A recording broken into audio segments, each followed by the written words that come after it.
مفتی حفیظ الرحمان محمدی، Islamic scholar. ان الحمد للہ والصلاة والسلام علی رسول اللہ وبعد اعوذ باللہ من الشیطان الرجیم بسم اللہ الرحمن الرحیم فاسألوا اہل الذکر ان کنتم لا تعلمون۔ اللہ کا حکم ہے کہ جب تمہیں علم نہ ہو تو اہل علم سے پوچھ لو۔ آج کے ہمارے درس کا عنوان عمرے کا آسان فہم طریقہ۔ سابقہ درس کے حوالے سے ہماری آج کی ویڈیو لازمی آپ نے آخر تک سننی ہے اور دیکھنی ہے، اور آج کا یہ درس مکمل آپ نے آخر تک سننا اور دیکھنا ہے، اور آج کا ہمارا یہ درس آپ نے آخر تک سننا ہے تاکہ آپ کی اصلاح ہو سکے، اور اصلاح ہونے کے بعد اس پیغام کو آگے لوگوں تک بھی پہنچانے کی کوشش کرنی ہے۔ سامعین ناظرین، اللہ کے فضل و کرم سے جب انسان عمرے کے لیے ارادہ کر لیتا ہے تو اجر و ثواب اس کا شروع ہو جاتا ہے۔ ہر نیکی کے لیے یہی قانون و قاعدہ کلیہ ہے، جب ارادہ کرتا ہے اللہ اس کے نامہ اعمال میں اجر و ثواب لکھنا شروع کر دیتے ہیں۔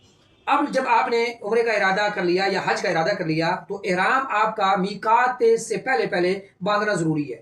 اگر میقات آپ نے کراس کر لیا اور احرام نہ باندھا تو آپ پر دم فرض واجب ہو جاتا ہے، آپ کو دم دینا پڑتا ہے۔ لیکن اگر آپ نے عمرہ کرنا ہے یا حج کرنا ہے تو میقات سے پہلے احرام کا باندھنا ضروری ہے۔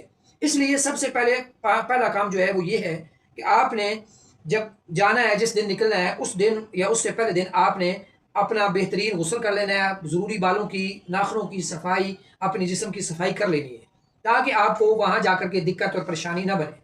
اب غسل یہ جو ہے یہ کر کے آپ نے عام کپڑے پہن لینے ہیں، لیکن جب آپ ایئرپورٹ پہ پہنچیں گے تو وہاں سے آپ نے احرام باندھنا ہے۔ خواتین کے لیے وہی جو کپڑے ہیں وہی ان کا احرام ہے، ان کے لیے الگ سے کپڑا احرام کا نہیں ہے۔ وہ بس نیت کر لیں گی عمرے کا، احرام کا، تو وہی ان کا کپڑا احرام کی جگہ قائم مقام بن جائے گا۔ لیکن مردوں کے لیے 2 چادریں سفید احرام کے لیے الگ سے مارکیٹ سے ملتا ہے، اور وہ لے گا اور کپڑا باندھ لے گا، اور ایک کپڑا اوپر کندھوں پہ، اوپر جسم پہ کر لے گا۔ کندھا ننگا ابھی نہیں کرنا، کندھا آپ نے ننگا جو کرنا ہے وہ طواف کعبہ کے دوران کرنا ہے، جسے استباء کہا جاتا ہے۔ لیکن یہاں سے احرام آپ نے ایئرپورٹ پہ جا کے باندھنا ہے، اور احرام باندھنے کے بعد 2 رکعت جو عموماً تاثر دیا جاتا ہے کہ رسول اللہ کی شاید سنت ہے احرام کی رکھتے ہیں، ایسا نہیں ہے۔ رسول اللہ سے یا آپ کے حساب سے بالکل ان 2 رکعتوں کا ثبوت نہیں ملتا، ٹھیک ہے، کہ احرام کے بعد البتہ ویسے کوئی عام آدمی عبادت گزار ہے تو وہ تحیت الوضو پڑھنا چاہتا ہے یا اللہ سے مانگنا چاہتا ہے تو مانگے، ٹھیک ہے۔ لیکن احرام کی نیت کر کے یا احرام کے حساب سے سنت سمجھ کے کرنا تو یقیناً زیادتی ہے، جو رسول اللہ نے کیا ہی نہیں ہے، آپ اسے رسول اللہ کی طرف منسوب کر کے کریں تو یہ تو پھر لازمی بات ہے گناہ ہی ہوگا۔ اور اس کے بعد آپ نے جب احرام باندھ لیا تو آپ نے ساتھ نیت کر لینی ہے۔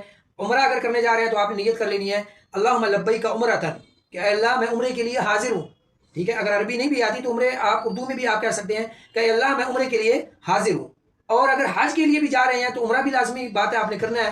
جاتے ہوئے جو حجاج کرام جاتے ہیں سب سے پہلے عمرہ کرتے ہیں، پھر 8 ذی الحجہ سے دوبارہ وہ حج کے لیے کرتے ہیں سارے معاملات۔ حج کا موسم 8 ذی الحجہ سے شروع ہوتا ہے، تو آپ نے جاتے ہوئے پھر یہ نیت باندھنی ہے اللہم لبیک عمرۃ وحجا، اے اللہ میں عمرے کے لیے بھی حاضر ہوں اور حج کے لیے بھی حاضر ہوں۔ اب آپ نے جب احرام باندھ لیا، نیت بھی کر لی، آپ نے تلبیہ پڑھنا ہے لبیک اللہم لبیک لبیک لا شریک لک لبیک ان الحمد والنعمت لک والملک لا شریک لک۔ اب دیکھیں پورا تلبیہ توحید ہے، اور وہ بندہ نوٹ کرے کہ جو کائنات پاکستان میں، ہندوستان میں، انڈیا میں، اپنے اپنے ملک میں جگہ جگہ پہ غیر اللہ کو اللہ کے ساتھ پکارتا ہے، شرک کرتا ہے، وہ تلبیہ میں کہہ رہا ہے لبیک اللہم لبیک لا شریک لک لبیک، اللہ تیرا کوئی شریک نہیں ہے۔ اب وہ اعلان برات کر رہا ہے غیر اللہ سے، توحید کا پرچار کر رہا ہے۔ تلبیہ پڑھتے رہیں جتنا پڑھ سکتے ہیں۔ وقت صحابہ کرام تو اونچی آواز سے تلبیہ پڑھتے تھے۔ مصنف ابن ابی شیبہ میں سیدنا عمر رضی اللہ تعالیٰ عنہ کے اثر موجود ہے، اونچی آواز سے تلبیہ پڑھا کرتے تھے اور اسے رسول اللہ کی سنت کہتے تھے۔ اور مصنف عبد الرزاق میں موجود ہے سیدنا ابو بکر صدیق رضی اللہ تعالیٰ عنہ اونچی آواز سے تلبیہ پڑھا کرتے تھے۔ دیگر صحابہ سے بھی موجود ہے تلبیہ اونچی آواز سے پڑھنا مسنون عمل ہے، کرنا تلبیہ جتنا پڑھ سکتے ہیں پڑھیں، ٹھیک ہے۔ اب آپ جب ایئرپورٹ پہ پہنچ گئے، آپ نے احرام بھی باندھ لیا اور نیت بھی کر لی، تلبیہ بھی آپ پڑھ رہے ہیں۔ اب آپ جب جہاز پہ یا اپنی سواری پہ بیٹھیں گے تو سفر کی دعا پڑھیں۔ سفر کی دعا عام حالات میں بھی مسنون ہے، اور اس کے بعد سفر آپ کا 4 گھنٹے 5 گھنٹے 6 گھنٹے کا سفر ہے۔ سفر میں آپ وقت ضائع کرنے کے بجائے اللہ سے جتنی دعائیں کر سکتے ہیں کریں، استغفار کریں، اللہ سے معافی مانگیں، اپنے گناہوں کو اقرار کریں، اللہ سے عہد و پیمان کریں، جتنا مانگ سکتے ہیں مانگیں اللہ سے۔ سفر کا دعا سنن ابی داؤد میں حدیث ہے، رسول اللہ صلی اللہ علیہ وسلم نے فرمایا اللہ مسافر کی دعا رد نہیں کرتا، مسافر کی دعا قبول ہوتی ہے۔ اب مجھے بتائیں ایک عام سفر ہے اس کی دعا بھی قبول ہو جاتی ہے، اور ایک عمرے کا اور حجاج کرام حاجی حج کا سفر کر رہا ہے، تو مجھے بتائیں کتنا قیمتی سفر ہے، اور آپ دعاؤں کے بغیر، استغفار کے بغیر آپ دنیا کے کاموں میں ضائع کرتے رہیں تو یہ عقل مندی نہیں ہے۔ اب آپ نے جب آپ مکہ میں پہنچیں گے تو بیت اللہ الحرام میں جائیں گے، سب سے پہلا کام یعنی بیت اللہ کا طواف شروع کرنا ہے. بیت اللہ کے طواف کے بھی 7 چکر ہیں.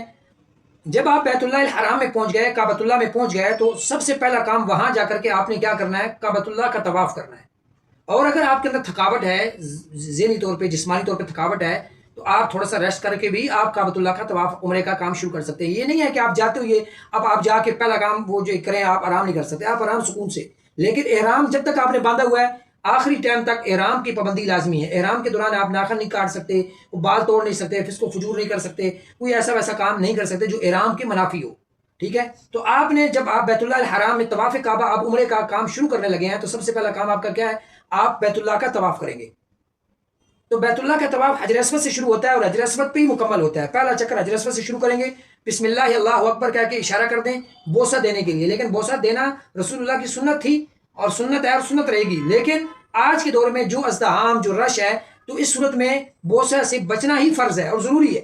اس لیے کہ بیت اللہ الحرام، جس حجر اسود کو آپ بوسہ دے رہے ہیں، اس بیت اللہ الحرام سے زیادہ عزت ایک مومن مسلمان کی ہے. اور وہاں پہ نیچے مظلوم، یعنی کہ مجبور، لاچار، بے بس، ضعیف بچے، عورتیں، خواتین، بزرگ، احرام کی حالت میں آپ ان کو کچل رہے ہیں، آپ ان کو دھکا دے رہے ہیں، اور آپ جو ہے وہ لڑائی کر کے آپ سنت، کون سی سنت ہے، کون سا یہاں پہ وہ کام ہے؟ آپ نیکی کر رہے ہیں، یہ نیکی نہیں ہے. اس صورت میں آپ، اس مومن کی عزت بیت اللہ سے زیادہ ہے. یہ خود رسول اللہ کا فرمان ہے کہ بیت اللہ تجھ سے ایک مومن کی عزت زیادہ ہے. اس لیے آپ نے یہاں کیا کرنا ہے؟ آپ نے شروع دور سے بس صرف اشارہ کر دینا ہے بسم اللہ اللہ اکبر کا، بیت اللہ الحرام، حجر اسود کو، اور وہاں سے آپ نے طواف شروع کر دینا ہے. پہلا چکر یہاں سے شروع کر کے حجر اسود تک ایک چکر مکمل، پھر دوسرا چکر یہاں تک مکمل. حجر اسود سے شروع کرنا ہے اور حجر اسود بھی 7 چکر مکمل ہوں گے. اور ان 7 چکروں میں 2 باتوں کا خیال رکھیں. ایک بات تو باوضو طواف کعبہ کے لیے وضو شرط ہے. طواف کعبہ وضو کے بغیر نہیں ہے. وضو ٹوٹ جائے، آپ جائیں دوبارہ وضو کر کے جتنے چکر مکمل کر لیے، آگے باقی چکر وہیں سے شروع کریں. ٹھیک ہے؟ اور اگر 2 مکمل کر لیے، تیسرے کے آدھے میں ختم ہو گیا، تو تیسرا مکمل پھر حجر اسود سے شروع کریں اور وہاں سے پھر آگے مکمل کریں. ٹھیک ہے؟ اور وضو شرط ہے. دوسری بات یہ ہے کہ استباء، دایاں کندھا ننگا رکھنا. آپ جب احرام کی چادر کرتے ہیں تو آپ بغل کے نیچے سے کریں گے، دایاں کندھا آپ کا ننگا ہونا ضروری ہے، مردوں کے لیے، عورتوں کے لیے نہیں، مردوں کے لیے. ٹھیک ہے؟ یہ استباء بھی اس کا حصہ ہے، اس کے بغیر نہیں ہے. سعی کے دوران یہ شرط نہیں ہے. سعی کے دوران چادر بھی اوپر ہوگی مکمل، کندھا ننگا نہیں رکھا جائے گا. اور دوسری بات ہے کہ وضو بھی سعی کے دوران شرط نہیں ہے. البتہ آپ اگر وضو کر لیں تو بہتر ہے، استحباب ہے.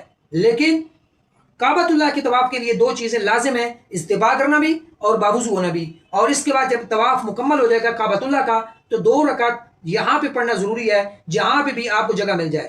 ٹھیک ہے؟ ضروری نہیں ہے کہ آپ وہیں پہ مقام ابراہیم پہ، جہاں پہ رش ہے، لوگ آگے سے گزر رہے ہیں، نہیں، آپ باقاعدہ طور پہ اہتمام کریں، آگے ایسی جگہ پہ کریں تاکہ لوگ آگے سے گزرے نہیں، لوگوں کو تکلیف نہ ہو. کسی سائڈ پہ بھی آپ پڑھ سکتے ہیں. اب تو الحمدللہ حرمین شریفین کے ائمہ کا بھی یہ فتویٰ ہے کہ وہ کہتے ہیں کہ کہیں بھی آپ 2 رکعت جو ہے وہ طواف کی پڑھ سکتے ہیں. یہ ضروری نہیں ہے کہ مقام ابراہیم پہ ہی پڑھیں. حجر اسود سے چکر لے شروع ہوگا اور حجر اسود پہ آپ کا چکر مکمل ہوگا. یوں 7 چکر مکمل کرنے ہیں. اور ہر چکر کے ساتھ دوران آپ نے بیت اللہ کے طواف کے دوران ذکر و اذکار، دعائیں، اللہ سے التجائیں، جو کر سکتے ہیں کریں. مانگ سکتے ہیں والدین کے لیے، دین کے لیے، اولاد کے لیے، گھر والوں کے لیے، مانگیں اللہ سے. یہاں پہ پہلا یہ رکن طواف بیت اللہ کا مکمل کرنے کے بعد سعی کی طرف جانا ہے. سعی کا چکر شروع کرنا ہے صفا سے. صفا سے مروہ 1 چکر، مروہ سے صفا 2 چکر، پھر یوں ایک ایک چکر کر کے یہ 7 چکر مکمل کرنے ہیں. بس اوقات لوگوں کے علم میں نہیں ہوتا، لوگ ڈبل چکر جو ہے نا وہ 1 چکر شمار کرتے ہیں. بزرگوں کے لیے تھکاوٹ کا مسئلہ بن جاتا ہے. جب اللہ نے یہ طریقہ ہی نہیں رکھا تو آپ طریقہ کہاں سے جاری کر رہے ہیں؟ تو آپ پہلے طریقہ سیکھ لیں کہ صفا سے مروہ 1 چکر ہوگا، مروہ سے صفا تک پھر 1 چکر، یہ 2 ہو جائیں گے، پھر یہاں سے وہاں تک 3، یوں 7 چکر، یعنی 1 سائڈڈ چکر شمار ہے. اور یہ 7 چکر مکمل کرنے ہیں. اور صفا پہ کھڑے ہو کے ایک دعا ہے، پھر آپ مروہ پہ جائیں گے، وہاں پہ بھی اللہ سے دعا کریں گے. اور اللہ سے جتنی دعائیں آپ کر سکتے ہیں کریں، جتنی دعائیں کر سکتے ہیں کریں اللہ سے. ٹھیک ہے؟ دوران سعی بھی اور صفا مروہ پہ بھی کعبۃ اللہ کی طرف منہ کر کے اللہ سے مانگیں، دعائیں کریں. اب صفا بیت اللہ کا طواف بھی مکمل، سعی بھی مکمل، اور اب آخری کام عمرے کا رہ گیا، وہ ہے حلق یا قصر کروانا. یعنی بال چھوٹے کروانا یا بالوں کی بالکل یعنی ٹیڑھ کروانا، سر کو بالکل مونڈ دینا، صاف کر دینا. یہ دونوں کاموں میں سے ایک کام لازمی کریں. ٹھیک ہے؟ اب عموماً ہم نے دیکھا، ایسے لوگ آپ نے بھی دیکھے ہوں گے جنہوں نے سالہ سال بال سٹائلش رکھے ہوتے ہیں، وہاں جا کر کے ان کی میں ابھی تک مٹی نہیں ہوتی، ان کے اندر ابھی تک اکڑ ہوتی ہے. وہ نہ بال چھوٹے کرواتے ہیں نہ بال وہ مڑواتے ہیں. وہ کرتے کیا ہیں؟ کینچی سے جو ہے وہ سائڈوں سے تھوڑے سے بال کاٹ دیے. اب یہ کون سی سنت ہے رسول اللہ کی؟ کیا رسول اللہ نے ایسا کیا؟ صحابہ رسول نے ایسا کیا؟ اللہ کے نبی تو بال جب بھی چھوٹے کرواتے، عام حالات میں بھی آپ پورے بال کے سر کے برابر بال چھوٹے کرواتے. اس لیے وہاں جا کر کے بھی اگر اپنی انا، اپنی میں، اپنی فخر، اپنا جو ہے غرور اور اپنی سٹائل، اور اگر وہاں انسان کی نہیں مٹتا، میں نہیں مٹتی، تو مجھے بتائیں پھر کیا فائدہ جانے کا. اس لیے میں آپ بھائیوں سے گزارش کروں گا کہ دونوں کاموں میں ایک کام لازمی ہے، اس کے بغیر حج مکمل، عمرہ مکمل نہیں ہوگا. یاد رکھیں اس کے بغیر عمرہ مکمل نہیں ہے. اگر آپ کر لیں گے، احرام کھول دیں گے تو آپ پر دم واجب ہو جائے گا. لیکن دونوں میں سے اللہ کے نبی صلی اللہ علیہ وسلم نے جس کو پسند کیا ہے وہ سر کو مونڈنا، اس کو زیادہ پسند کیا گیا ہے. اللہ کے نبی صلی اللہ علیہ وسلم کی دعا ہے، آپ نے دعا کی اللہم اغفر للمحلقین، ایک صحابی کہنے لگے یا رسول اللہ المقصرین. آپ نے پھر دعا کی اللہم اغفر للمحلقین، ایک صحابی نے کہا یا رسول اللہ المقصرین. آپ نے پھر فرمایا اللہم اغفر للمحلقین والمقصرین. یعنی 3 مرتبہ رسول اللہ نے یہ دعا کی، اے اللہ سر مونڈوانے والوں کے گناہوں کو معاف کر دے. اس صحابی نے گزارش کی، درخواست کی، تو اللہ کے نبی صلی اللہ علیہ وسلم نے پھر دعا کی اللہ المقصرین، سر کے چھوٹے بال کروانے والوں کے بھی گناہ معاف کرا دے. لہٰذا بہتر اور افضل یہی ہے کہ بالوں کو منڈوایا جائے، لیکن جائز اور درست طریقہ یہ بھی ہے کہ آپ بالوں کو چھوٹا کروا سکتے ہیں، لیکن ان کے علاوہ نہیں. اب خواتین کیا کریں گی؟ خواتین ایک پورے جتنے اپنے بال چھوٹے کر لیں گی، کاٹ لیں گی سر کے کسی سائڈ سے بھی، ٹھیک ہے.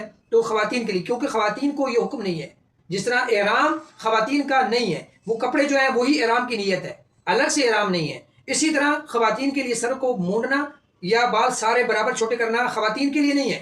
خواتین اس سنت پر عمل کرتے ہوئے کیا کریں گی؟ اپنے ایک پورے جتنے بال کاٹ لیں گی، تھوڑے سے بس کاٹ لیں، ایک اس کے اندر آ جائیں. اس کے علاوہ کوئی حکم نہیں ہے. مردوں کے لیے بال چھوٹے کروانا یا منڈوانا، دونوں میں سے ایک ضروری ہے. دعا گو ہوں اللہ تعالیٰ سے، اللہ تعالیٰ ہمارے گناہ معاف فرما دے اور ہمیں اپنے گھر بیت اللہ الحرام کی زیارت ایمان اور توحید کے ساتھ، صحت و عافیت کے ساتھ بار بار نصیب فرمائے. والسلام علیکم ورحمۃ اللہ وبرکاتہ.